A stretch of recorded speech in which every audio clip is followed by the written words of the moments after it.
jistaqsi kull nhar ta' ġimgħa fid-9:20 ta' filgħaxija fuq One. Persuni magħrufa li jiktbu favur il-Partit Nazzjonalista qed jinfexxu f'messaġġi ta' odju fuq il-medja soċjali kontra l-eks Prim Ministru Joseph Muscat. Entru Borx Cardona il-Boċċa ippubblika fuq il-paġna tiegħu ritratt ta' Joseph Muscat wara l-iżbarri. Dan fil-waqt li l-Avukat ta' Repubblika Jason Azzopardi kompla jippubblika posts li fihom jindika li jaf bid-dettall bl-eżitu tal-inkjesta miftuħa mill-istess għaqda. Post li bdew preċiż fil-jum meta l-Maġistrat Gabriella Vella temmet l-inkjesta. F'dawn il-posts u jattakka lill-Avukat Ġenerali u jirrepeti id-diskors ta' Robert Aquilina li ġejja apokalissi u jħeġġeġ lis-segwaċi tal-paġna tiegħu biex jibdew infern fuq l-art. Jispikkaw ukoll l-interventi tal-blogger Mark Camilleri.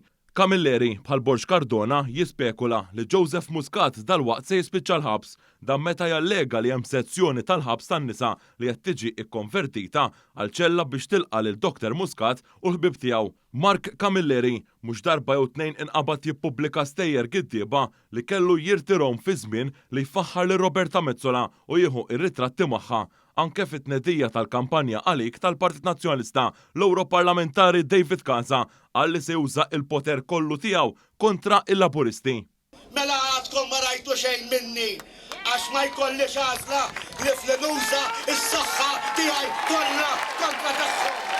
Fid-dawl ta' dawn l-attakki, il-Prim Ministru Robert Abela sejjaħ għal kalma fost iċ-ċittadini ta' Rida Tajba għalli għandna nibqu kalmi u sodi quddiem il-provokazzjoni u wieħed li risposti li se jingħataw se jkunu sodi.